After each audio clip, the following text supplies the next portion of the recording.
Assalamualaikum warahmatullahi wabarakatuh.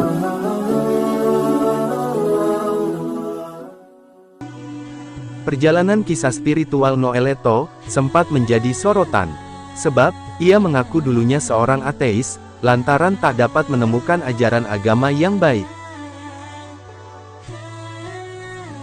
Namun, ia kemudian menanyakan soal setan, dan akhirnya mantap untuk berpindah keyakinan.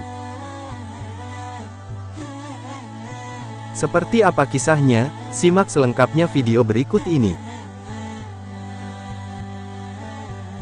Noeletto mencurahkan kisah spiritualnya dalam sebuah akun YouTube. Ia mengatakan bahwa sebelumnya seorang ateis. Hal ini ia lakukan dalam kondisi sadar, lantaran mengaku tak mendapat ajaran agama yang baik dan benar.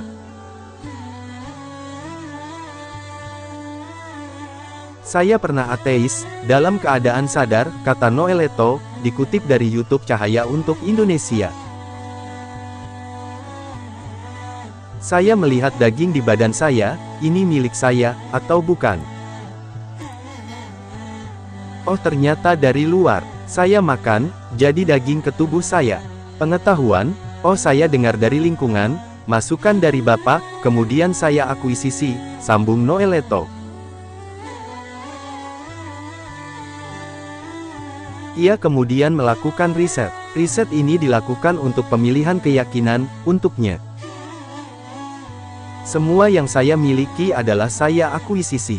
Dari sampean Tuhan itu yang mana? Makanya saya kemudian meriset semua, katanya. Namun tak disangka, usai menjadi seorang ateis, Noeletto menemukan satu titik terang dalam hidupnya. Bukan melalui orang lain, tetapi dalam masa sulitnya saat menjadi gelandangan di Kanada. Ia tak memiliki uang yang cukup, hingga akhirnya Noe harus tinggal di masjid. Karena pikirannya, wah mati nih kalau nggak bertahan. Akhirnya mampir ke masjid. Saya bilang numpang tidur di sini boleh? Oh boleh. Dikasih kasur lipat dan bantal, ungkap musisi 41 tahun itu. Tidur di masjid, Noe mulai mendengarkan kajian yang dipimpin seorang syekh. Ia pun kemudian penasaran, dan bertanya soal setan.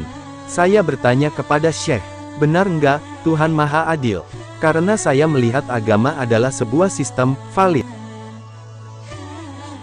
Tidak ada pernyataan yang berlawanan, kalau setan berkembang biak, punya anak, kemudian satu detik kiamat, dan belum melakukan dosa apapun, dia masuk neraka, atau surga. Ucap Noe. Dari jawaban syekh itu, Noeletto pun, akhirnya mantap masuk Islam. Sebab jawaban syekh tersebut, menurut Noe membuatnya tertampar, dan kemudian berpikir soal agama.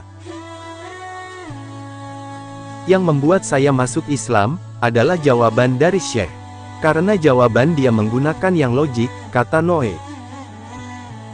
Seandainya setan berkembang biaknya membelah diri, gimana? Jadi, makhluk yang baru pun melakukan dosa seperti makhluk sebelumnya. Wah ketampar saya di situ, berarti kemampuan saya memahami agama, bukan dari limitasi agama. Limitasi pemahaman, dan data yang saya miliki, tutup Noeletto. Dilansir dari intipseleb.com.